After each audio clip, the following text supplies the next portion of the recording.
दोस्तों आज के इस वीडियो में हम लोग बहुत ही महत्वपूर्ण प्रश्नों को देखने वाले हैं, जो कि ये प्रश्न होंगे कोऑर्डिनेट ज्योमेट्री से, यानी निर्देशांक ज्यामिति के प्रश्न होने वाले हैं। बहुत ही महत्वपूर्ण होंगे। ऐसे ही प्रश्न आपके किसी भी कॉम्पिटिटिव एग्जाम्स में हमेशा ही पूछे जाते हैं और इन प्रश्नों को करने के लिए हम यहाँ पर आपको बेस्ट ट्रिक बताएंगे और शानदार कॉन्सेप्ट बताएंगे, ताकि आप इन प्रश्नों को बहुत ही जल्दी से कम समय में कर पाएँ, है ना। तो चलिए शुरू करते हैं इस वीडियो को, और वीडियो में अंत तक बने रहिएगा। वीडियो मज़ा आए तो वीडियो को लाइक कर दीजिएगा, चैनल को सब्सक्राइब भी ज़रूर से कर लीजिएगा। चलिए शुरू करते हैं। यहाँ पर पहला प्रश्न देखते हैं। एकदम कॉन्सेप्ट भी बताएंगे आपको, ठीक है, और शॉर्ट ट्रिक भी बताएंगे कैसे करना है आपको। देखिए यहाँ पर क्या दिया गया है, रेखा 3x + 4y - 12 = 0 द्वारा x अक्ष और y अक्ष पर काटे गए अंतरखंड की लंबाइयाँ क्या होगी। ठीक है, यहाँ पर एक समीकरण दिया गया है। ये समीकरण है रेखा का समीकरण। समीकरण हमको क्या दिया गया है, यहाँ पर देखिएगा, 3x + 4y - 12 = 0, है ना। ये समीकरण दिया गया है। अब एक बात बताइए, जैसे मान लीजिए ये हम अक्ष बना लेते हैं, ठीक है, ये है हमारा y अक्ष और ये है हमारा x अक्ष, ठीक है। ये x अक्ष है और ये है अपना y अक्ष, ठीक है। मान लीजिए कि एक हमारा समीकरण कुछ ऐसा है, ठीक है, रेखा का समीकरण दिया है, उसका रेखा कुछ इस प्रकार से है। तो एक बात बताइए, x अक्ष में ये जिस भी बिंदु पर काटेगी वहाँ पर y कोऑर्डिनेट क्या होगा, y कोऑर्डिनेट 0 हो जाएगा, ठीक है। आप जानते हैं कि x अक्ष पर y कोऑर्डिनेट यानी y निर्देशांक हमारा 0 होता है, दूसरा वाला। वहीं पर अगर बात करें कि y अक्ष पर अगर वह रेखा काटती है तो उसका x निर्देशांक 0 होता है। x निर्देशांक यानी x वाला पार्ट 0 हो जाता है। इतनी बात आप जानते हैं। बेसिक्स में हम पढ़ा चुके हैं कोऑर्डिनेट ज्योमेट्री का पूरा बेसिक, जब हम पढ़ा रहे थे। आपको प्लेलिस्ट में सारे वीडियो मिल जाएंगे और प्लेलिस्ट का लिंक आपको डिस्क्रिप्शन में मिल जाएगा, है ना। वहाँ पर जाके शुरू से कोऑर्डिनेट ज्योमेट्री का एकदम बेसिक से आप देख पाएंगे। चलिए, तो यहाँ पर आप जानते हैं कि x अक्ष में अगर कोई रेखा काटती है x अक्ष पर, तो x अक्ष पर y कोऑर्डिनेट 0 होता है और y अक्ष पर x कोऑर्डिनेट 0 होता है। अब आप यहाँ से बता सकते हैं कि ये जो x है वो क्या है, ओरिजिन से लेकर ओरिजिन मतलब 0 0, है ना। ओरिजिन का निर्देशांक क्या होता है, 0 0, इस पॉइंट बीच वाले पॉइंट का। तो यहाँ से लेकर यहाँ तक की दूरी क्या होगी, x होगी। और ये x कैसे मिलेगा, जब हम y = 0 रखेंगे, ठीक है।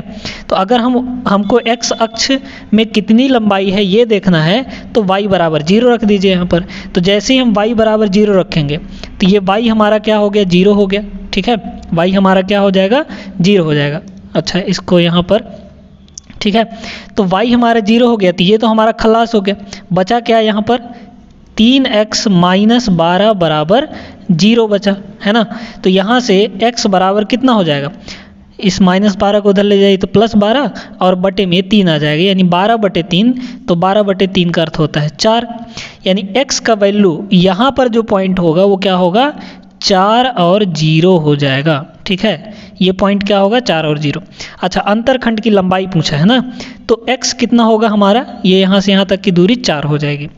इसी तरीके से अगर हम y अक्ष की बात करें कि y अक्ष में कितना दूर होगा, कितनी लंबाई होगी अंतरखंड की, तो आप क्या करेंगे, x को 0 रख देंगे। तो इस समीकरण में x को 0 रखिए। तो जैसे ही x को 0 करेंगे ये पार्ट तो 0 हो गया, 4y - 12 = 0 हो जाएगा, 4y - 12 = 0 हो जाएगा। तो यहाँ से y की वैल्यू कितनी आ जाएगी, -12 को उधर ले जाइए तो +12 हो जाएगा और बटे में ये हो जाएगा 4, है ना। इसको काट देंगे तो कितना हो जाएगा, ये 3 आ जाएगा। यानी y अक्ष में कितनी दूर होगा, 3 दूरी पर होगा और x अक्ष में 4 दूरी पर होगा। तो x अक्ष और y अक्ष पूछा है, यानी 4 और 3 हो जाएगा। आपका ऑप्शन यहाँ पर बी आंसर करेक्ट आंसर हो जाएगा, ठीक है। तो कॉन्सेप्ट में मज़ा आया हो तो वीडियो तुरंत से अभी लाइक कर दीजिए। ऐसे ही शानदार प्रश्न आगे भी हम लोग देखने वाले हैं, है ना। किसी भी कॉम्पिटिटिव एग्जाम्स के लिए बहुत ही इम्पॉर्टेंट है ना। और आपको पढ़ना है तो एकदम मन बना लीजिए कि हमको पढ़ना ही है। बात समझ में आया ना, एकदम कोई लापरवाही नहीं करना है। अगर सिलेक्शन लेना है किसी भी एग्ज़ाम में तो आपको एकदम मेहनत लगा के पढ़ना है, ठीक है। चलिए चलते हैं आगे, ऐसे ही और प्रश्न देखते हैं, शानदार प्रश्न। चलिए अगला प्रश्न देखिएगा, यहाँ पर दिया है रेखा 12x माइनस 9y बराबर 108 द्वारा अक्षों के बीच काटे गए अंतःखंड की लंबाई। अक्षों के बीच, अब यहाँ पर थोड़ा सा प्रश्न को घुमा दिया गया है ना। देखिएगा हम यहाँ पर दोनों अक्ष बना लेते हैं, ठीक है। ये हमारा x एक्सिस हो गया, x अक्ष, और ये हमारा y एक्सिस हो गया, यानी y अक्ष हो गया। ये है x अक्ष और ये है हमारा क्या, y एक्सिस, है ना। एक रेखा है, रेखा का समीकरण दिया है 12x माइनस 9y बराबर 108। मान लीजिए कि ये रेखा ये है, ठीक है।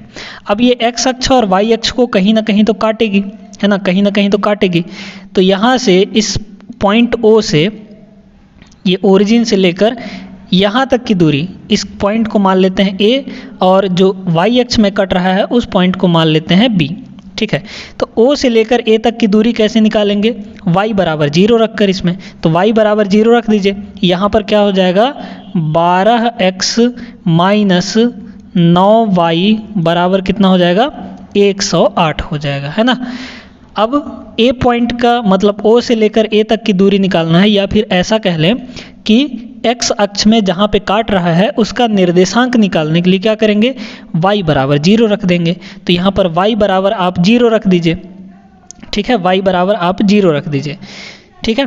तो कितना हो जाएगा, y बराबर जैसे ही 0 रखेंगे तो ये हो जाएगा 12x बराबर 108 हो जाएगा, है ना, क्योंकि y बराबर तो 0 रख दिए तो ये पूरा पार्ट 0 हो जाएगा। यहाँ से x का वैल्यू 12 नहीं हो, कितना होता है 108, यानी x बराबर 9 आ गए। तो यहाँ से लेकर यहाँ तक की दूरी कितनी हो जाएगी, 9 हो जाएगी, ठीक है। इसी प्रकार हम क्या करेंगे, हमको निकालना है यहाँ पर y में कितना होगा, है ना, y अक्ष में कितनी दूर होगी। तो यहाँ पर x बराबर हम 0 रख देंगे।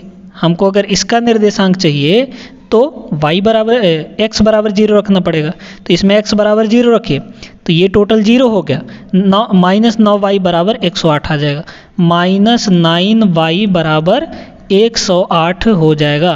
तो यहाँ से y का वैल्यू कितना हो जाएगा, माइनस का 12 नहीं हो 108, यानी माइनस 12 हो जाएगा, ठीक है, माइनस 12।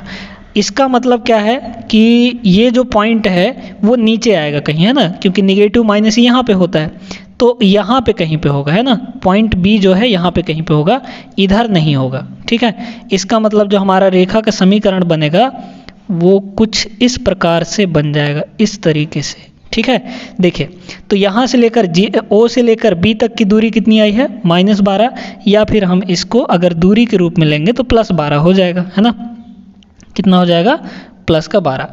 अब यहाँ पर गौर कीजिए कि यह एक समकोण त्रिभुज बन गया, है ना, समकोण त्रिभुज बन गया। तो समकोण त्रिभुज में देखिए आधार दिया है 9 और लंब दिया है 12, तो आप कर्ण नहीं निकाल पाएंगे। A से B तक की दूरी ही तो पूछा है, x अक्ष और y अक्ष में काटे गए अंतरखंड की लंबाई ही तो पूछी है आपको, यानी A से लेकर B तक की दूरी पूछी है। तो AB निकालने के लिए क्या करेंगे, AB आप जानते हैं पाइथागोरस लगाते हैं तो कर्ण का स्क्वायर जो होता है वो लंब का स्क्वायर यानी OA का स्क्वायर, मतलब आप कह सकते हैं कि 9 का स्क्वायर प्लस OB का स्क्वायर यानी 12 का स्क्वायर हो जाएगा, यानी आधार का स्क्वायर, ठीक है।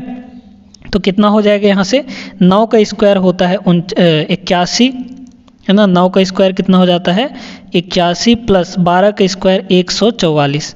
यहाँ से AB स्क्वायर ये हो गया, तो 81 और 144 को जोड़ेंगे तो कितना हो जाएगा, ये हो जाएगा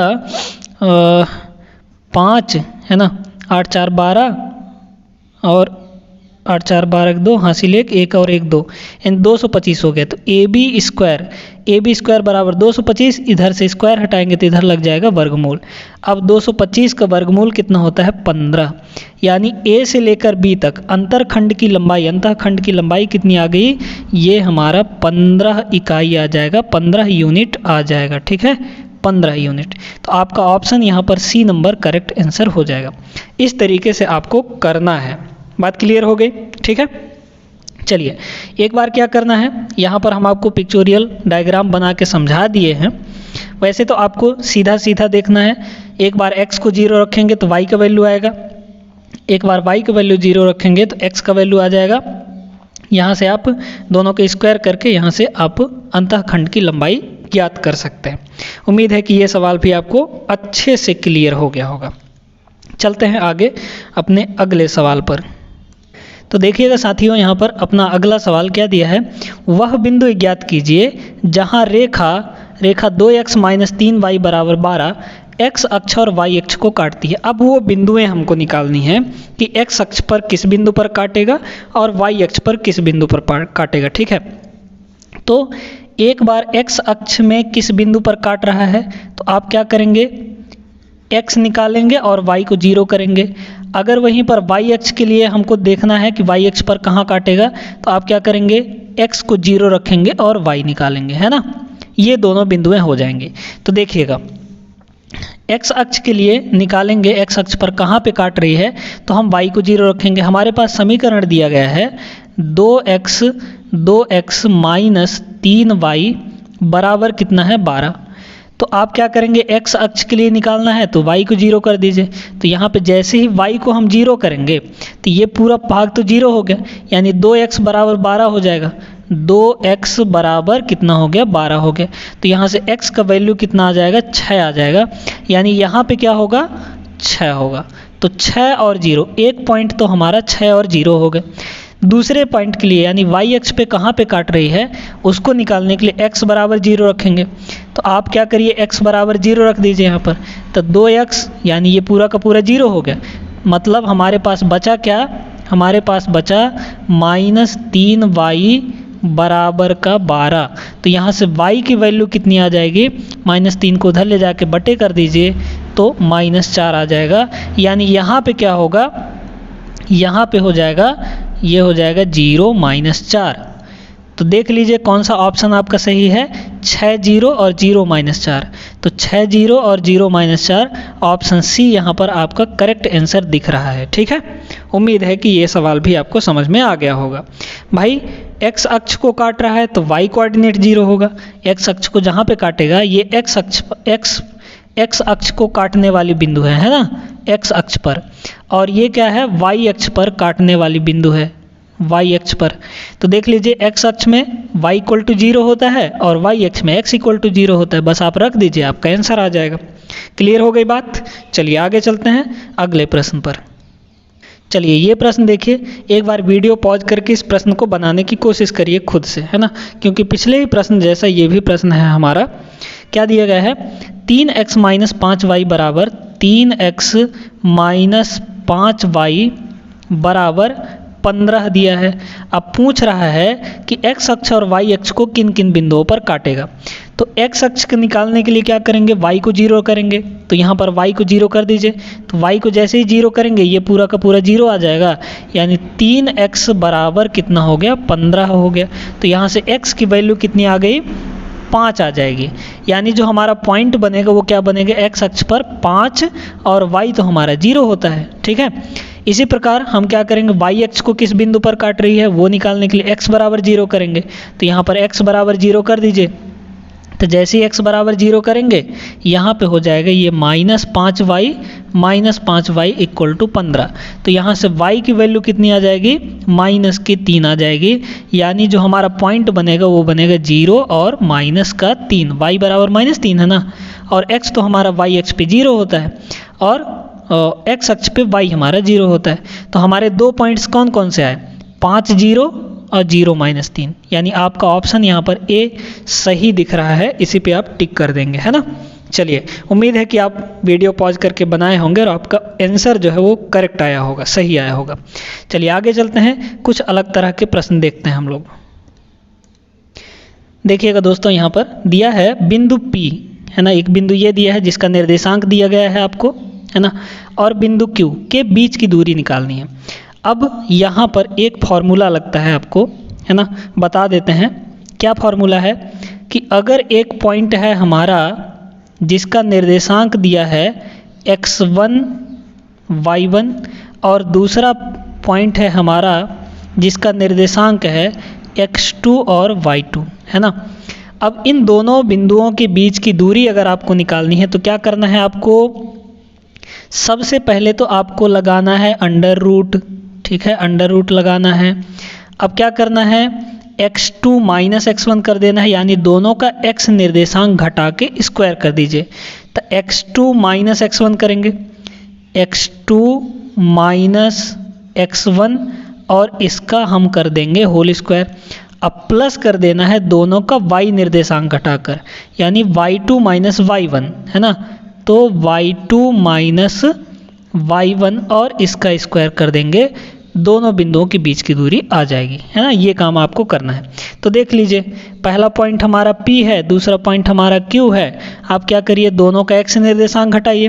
पहले तो आप अंडर रूट लगाइए, है ना, तो इसका आंसर हो जाएगा अंडर रूट, देखते जाइए कैसे कैसे करें।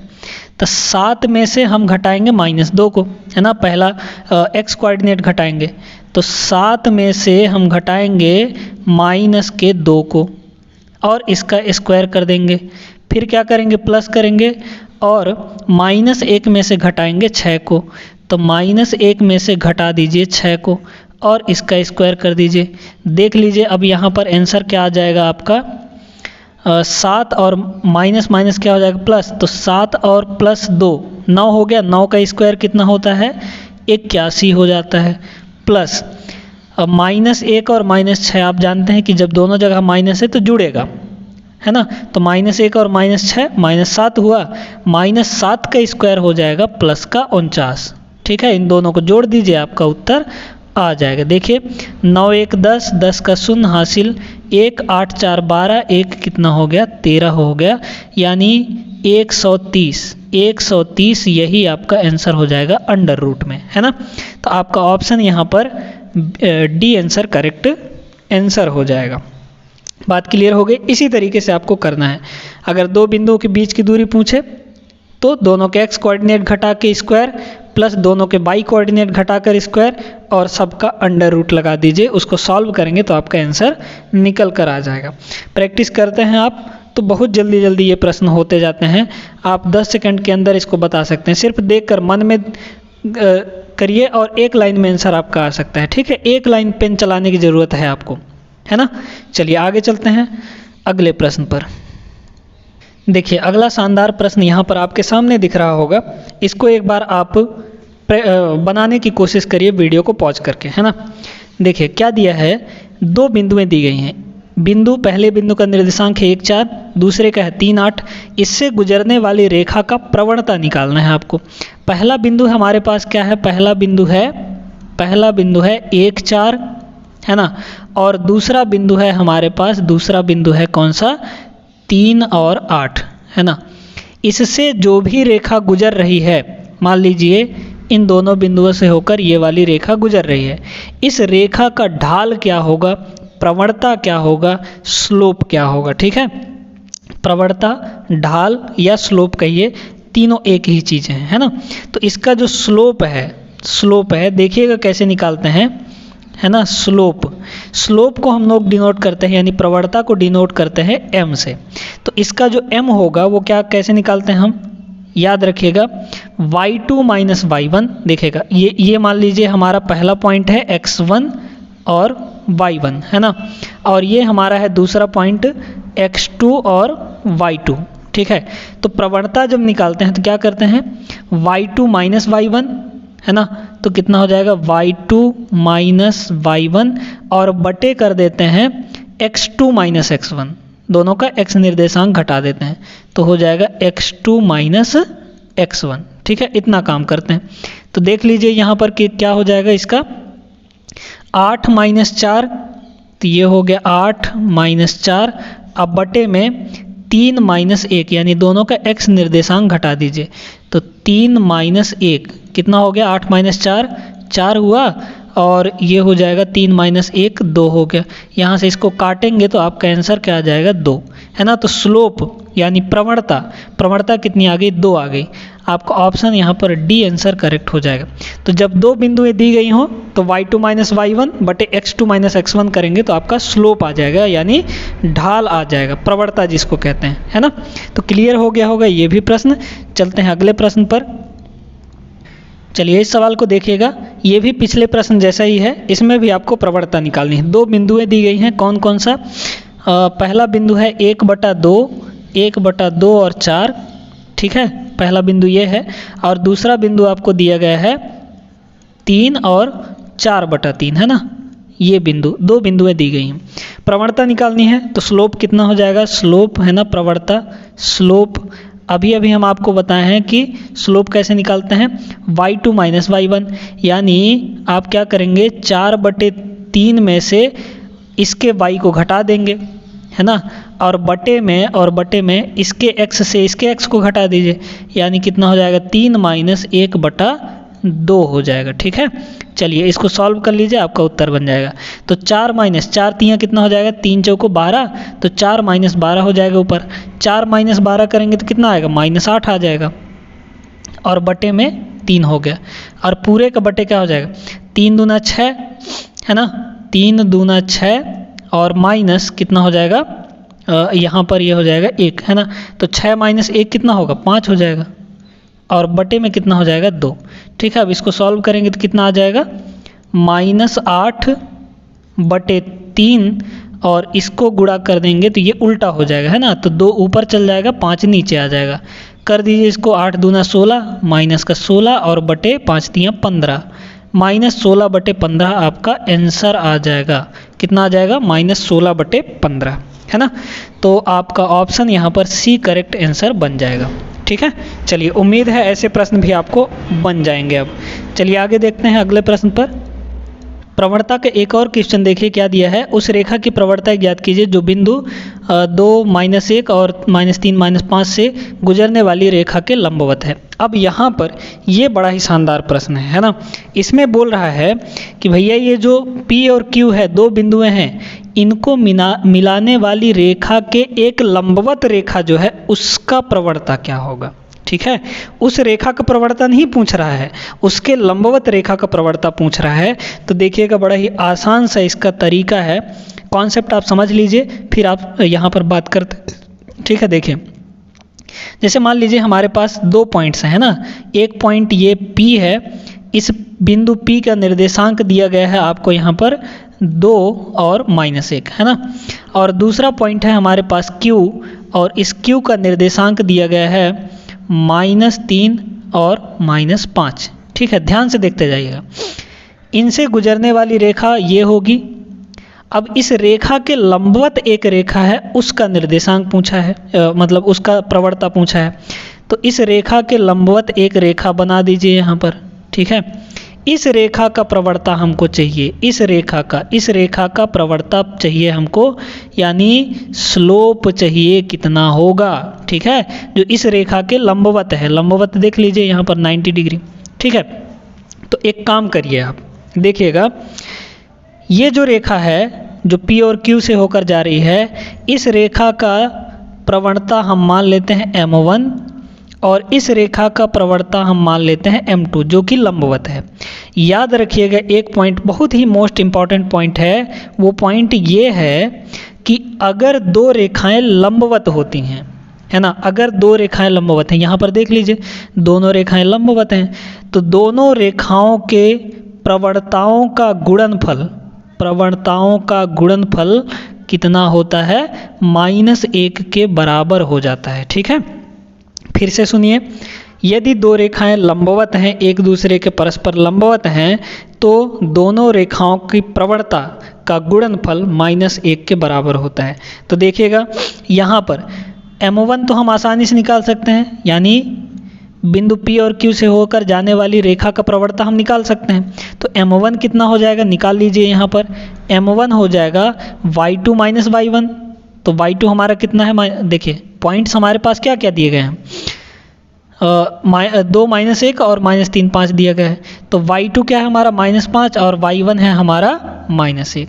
तो y2 माइनस y1 करिए, तो ये हो जाएगा y2 और माइनस y1 है ना, y1 हमारा -1 है। बटे में क्या होगा, x2 माइनस x1, यानी x2 है -3 और माइनस कर दीजिए x1 यानी 2 को। तो यहाँ से M1 हमारा कितना आ जाएगा, देख लीजिए, ये हो जाएगा -5 और माइनस माइनस प्लस, तो +1।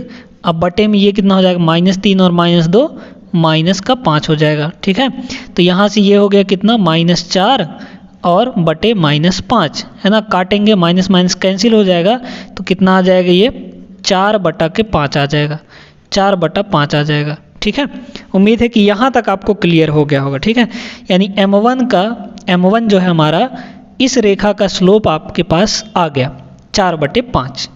अब देखिए m2 निकालने के लिए यहाँ से क्या करेंगे, तो यहाँ से अगर हम m2 निकालें तो m1 इसके नीचे में चला जाएगा, यानी माइनस का 1/m1 हो जाएगा, है ना, माइनस का 1/m1, यानी माइनस लगा के m1 को उल्टा कर दीजिए तो m2 आ जाएगा, यानी जो लंबवत रेखा है उसका स्लोप आ जाएगा।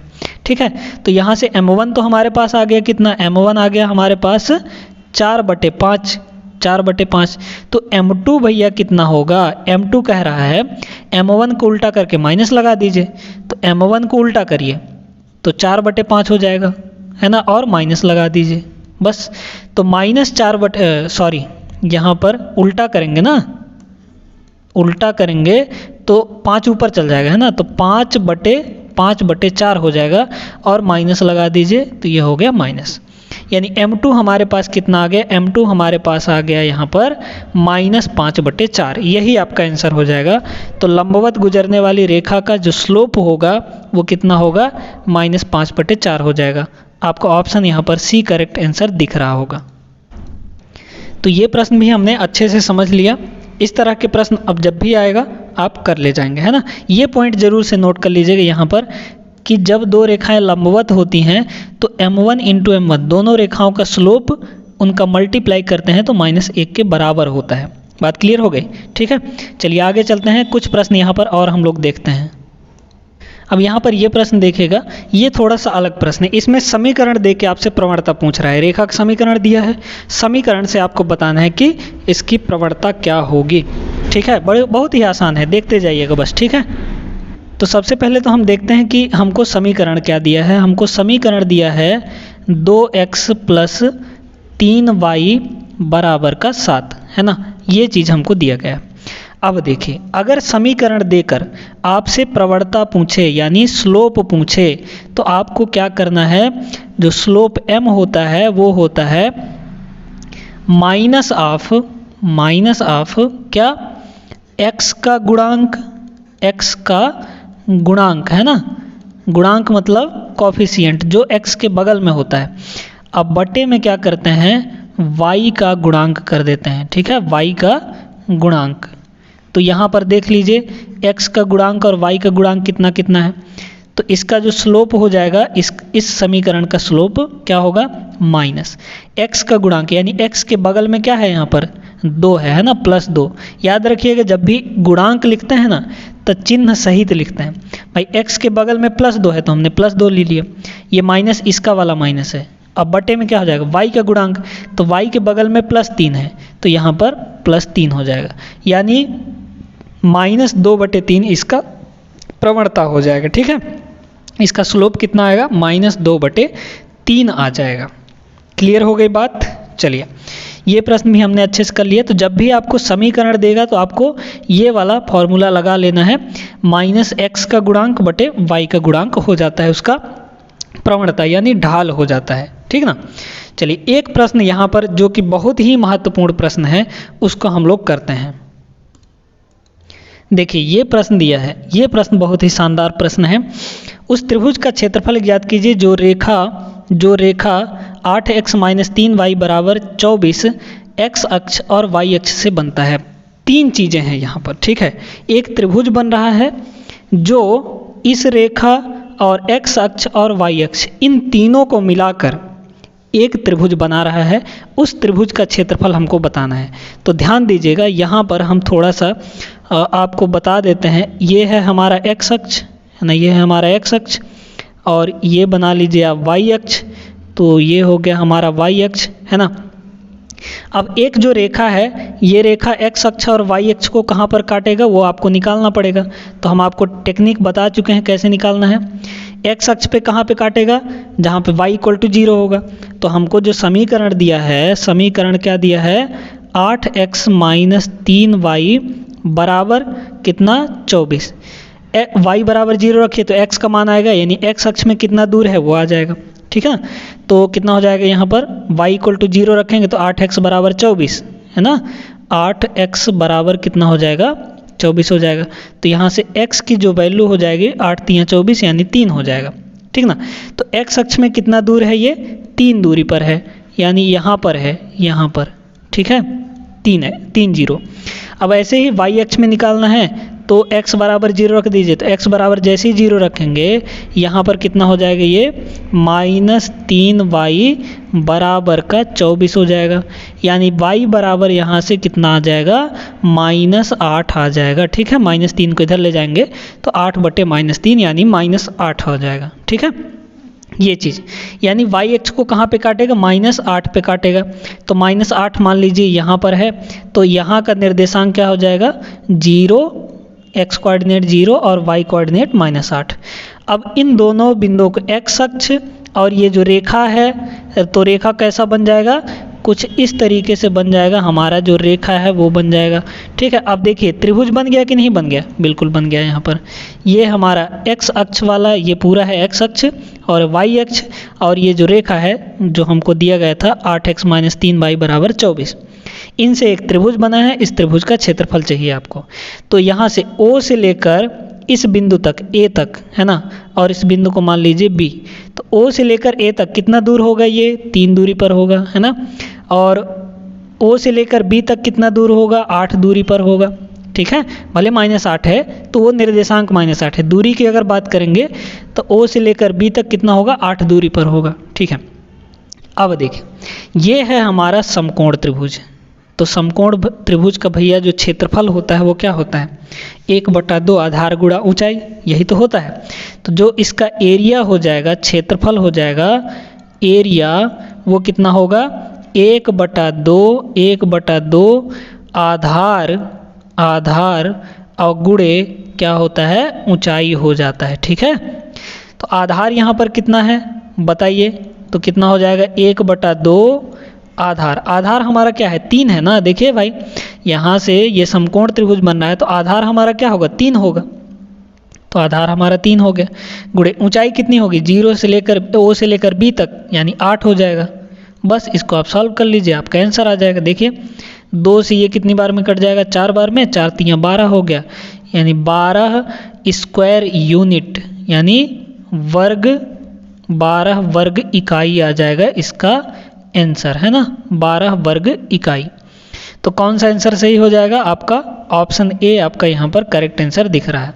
तो जब भी ऐसा प्रश्न दे आपको ऐसा कुछ बना लेना है, और चित्र बनाने के बाद आप देख सकते हैं कि 1/2 आधार गुणे ऊंचाई होती है। आधार रखिए, ऊंचाई रखिए, आपका आंसर आ जाएगा क्षेत्रफल, ठीक ना। चलिए तो आज की इस वीडियो में बस इतना ही। बहुत ही महत्वपूर्ण प्रश्न किए हैं कोऑर्डिनेट ज्योमेट्री के यहाँ पर हम लोगों ने आज की इस वीडियो में। वीडियो मज़ा आया हो तो वीडियो को लाइक कर दीजिए। सारे जो प्रश्न हैं ना वो प्रीवियस ईयर्स में पूछे गए प्रश्न ही हैं, है ना, और महत्वपूर्ण प्रश्न हैं जो भी यहाँ पर करवाए हम आज, ठीक ना। वीडियो पसंद आया तो वीडियो को लाइक करिए, चैनल को सब्सक्राइब भी ज़रूर से कर लीजिएगा, अपने दोस्तों के साथ शेयर करिए ताकि वो भी मैथ्स और रीजनिंग इस चैनल के माध्यम से बेहतरीन तरीके से पढ़ पाएँ। किसी भी कॉम्पिटिटिव एग्जाम्स के लिए मैथ्स और रीजनिंग बहुत ही इंपॉर्टेंट होता है ना। चलिए फिर मिलते हैं नेक्स्ट वीडियो में, तब तक आप सभी अपना ख्याल रखिए। जय हिंद।